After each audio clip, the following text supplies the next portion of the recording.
tudo bem? はるみです。逆算。ブラジル人って逆算できない。1時にその場に料理を持って到着することを考えると、まず何時に家を出るかっていうところから考えますよね。違うかな、ね、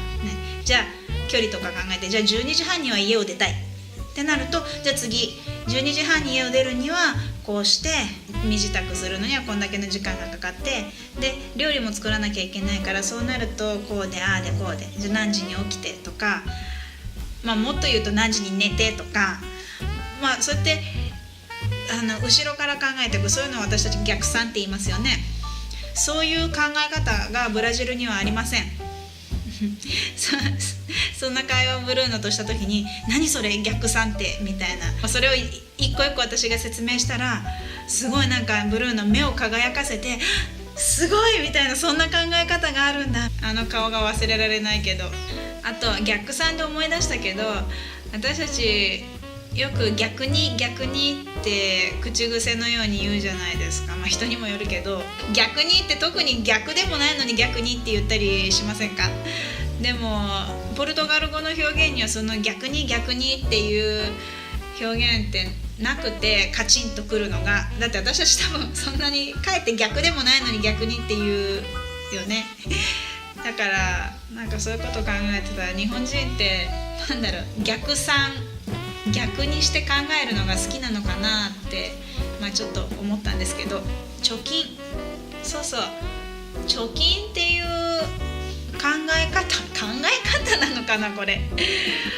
こういうアイディアっていうのはブラジル人にはないですね。貯金できるほどお金を稼ぐのがまず難しいっていう事情もあります。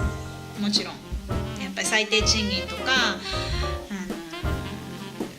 国のシステムとかとにかく全部ひっくるめて、そういう事情ももちろんあるんです。ただし仮にある程度のお金を稼いだとしても、貯金っていう考え方ってあんまりないんですよね。とにかく稼いだもんは使う。ルールが嫌い。それ私の苦手なことかもしれないけど、ブラジル人のせいにしてるけど、ブラジル人ってもっと適当かと思ったって感じるような、なんていうんだ、すごく律儀さを感じたりとか、愛情を感じたりとか、意外ときっちりしてるみたいな、そういう面もたくさんあります。ブラジル人は数字が苦手、逆算とか貯金とか、もうとにかくその数字にまつわることが苦手ですね。何時とかはっきり決めて行動するっていうのは苦手ですよね。日本語に限らずどの言語でも難しいんですよ。フランス語なんかはすごい変な数え方するんですよ。例えば70っていう時に7と10でいいじゃないですか。なのにフランス語って60と10、60足す10みたいな。あと80は4と20なんですよ。掛け算するんですよ。 4×20 みたいな。何それ。90になると 4×20 足す10とかすごい難しいから、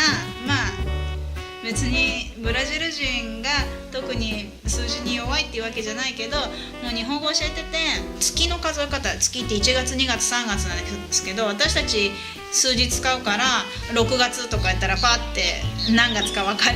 ちろん分かりますよね。でもこっちってポルトガル語って月に数字を使わないから、ジャネーロ、フェブレーロって名前がついてるから、英語もそうだけど、例えば訳す時に、じゃあ、マイオって5月のことだけど、マイオはっていうと、日本語にする時に数字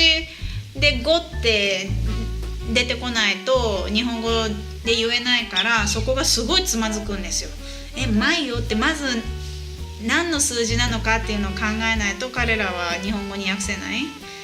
じゃあオートゥーブロはって言うと、オートゥーブロってまずなんだっけ、番号なんだっけみたいな数えないといけないので、10かって分かるとそこから10月みたいな。